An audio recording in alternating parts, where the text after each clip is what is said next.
Hello, welcome to the Daily English News program in Azərbaycan Televiziya with the most important events of the day. I'm Gülar Gocayeva.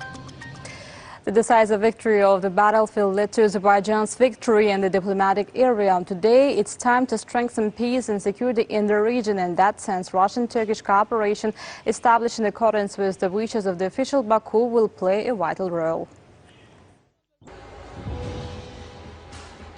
Ensuring lasting peace in the region is of a great importance in terms of safety and sustainable development from all sides. In this context, official Baku, especially in recent years, was striving to achieve Turkey's participation in the political settlement of the conflict and provision of safety in the region, unequivocally supporting Russian-Turkish cooperation to ensure lasting ceasefire regime and security. President İlham stated that even before this escalation, we have always welcomed the rapprochement of Turkey and Russia. I believe that this is an important factor of regional security. Considering that Armenian separatism is the main threat for us, and not only for us but for the entire region, I believe that combining the efforts of Turkey and Russia would benefit the region and could accelerate the political settlement of the Nagorno-Karabakh conflict. And so it happened. Moscow-Ankara cooperation's role was significant during the 44-day war and provision of a sustainable ceasefire regime and a peace after the trilateral act on capitulation signed after Armenia's capitulation and return of refugees and IDPs to their native lands. I'm very glad that these two leaders have already played a positive role in ending the conflict. I think that is also largely determines the format of future cooperation in the region, because if we look at the history of relations between Turkey and Russia today, I think they are at the highest level. Both countries are friendly and neighboring countries for us. So I think that this format of cooperation can be even more diverse in the future, said President İlham Aliyev. The memorandum signed 2 days ago on establishment of a joint center monitoring center of ceasefire regime in Nagorno-Karabakh affirmed Turkey's role in the settlement of the conflict and provision of the ceasefire regime.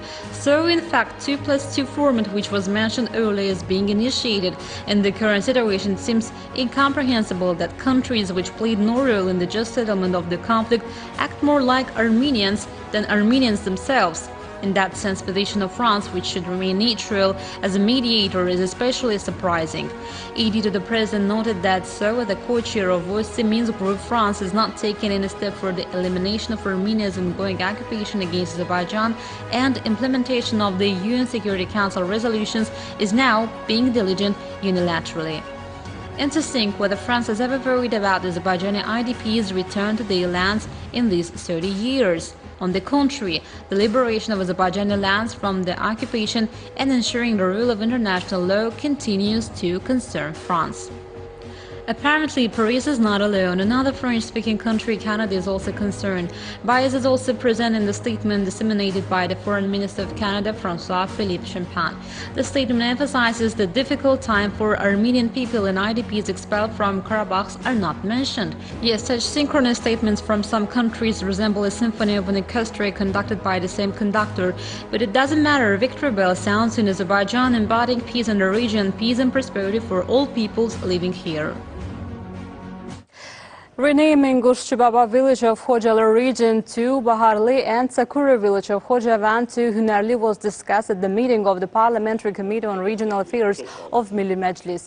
Chairman of the committee, Siyavush Novruzov, noted that alongside the return of the ancient Azerbaijani lands, their historical names are also being restored. This was achieved as a result of the victory of our glorious army under the leadership of President İlham Aliyev. It was emphasized that the victory in the patriotic war is the most deserved response to Armenians in the last 200 years. At the meeting, both draft laws were recommended to the plenary meeting of Milli Meclis. Azerbaijan's Defense Ministry released a video footage of Terter district Sugovoshan village liberated from occupation.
The Defense Ministry released a video report from the liberated villages of Khandaq and Muradkhanli in the Gubadli region.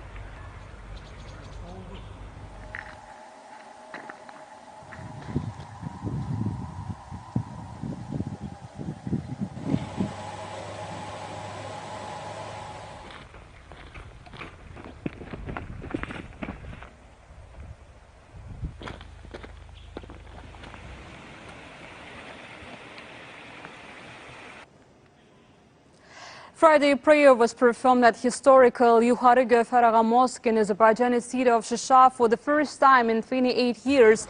The glorious tricolor Azerbaijani flag is waving in Şuşa, liberated by brave Azerbaijani army on November 8, 2020.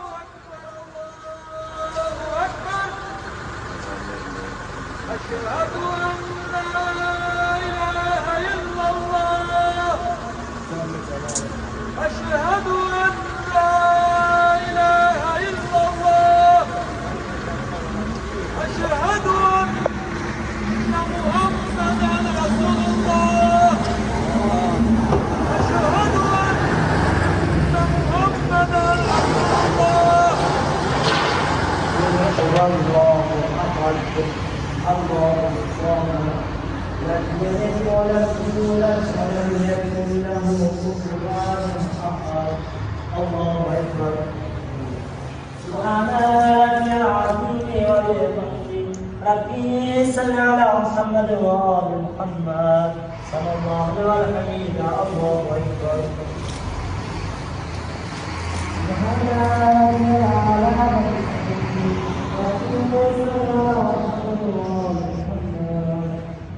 الله أكبر. استغفر الله العظيم. اللهم صل. The acts of barbarism committed by Armenians burning houses and forests during the eviction from the occupied Kəlbəcər region of Azerbaijan were widely covered by the world media. The BBC correspondent prepared live report. The Kəlbəcər region of Azerbaijan, which is under occupation, witnessed another example of Armenian barbarism.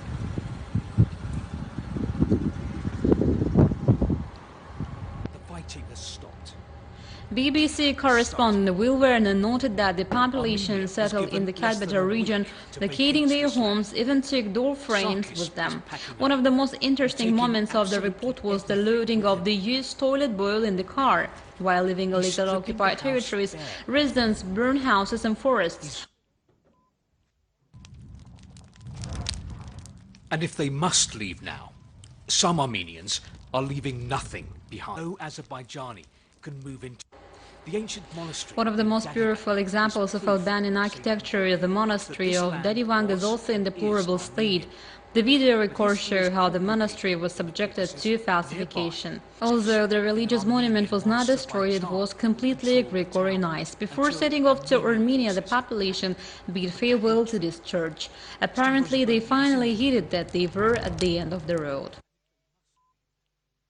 President of the International Turkey Culture and Heritage Foundation, Günay Efendiyeva, and Turkwa Secretary General Altınbek Mamayusupov paid tribute to the grave of the national leader Heydar Aliyev. The outstanding ophthalmologist academician Zarif Aliyeva was also commemorated. Then the memory of our heroic sons and daughters who sacrificed their lives for the independence and territorial integrity of Azerbaijan was honored. The guests also visited the monument to Turkish soldiers in the Alif Martyrs. 1,364 infections with the novel coronavirus were registered in Azerbaijan. 1,015 people recovered after treatment and were released home.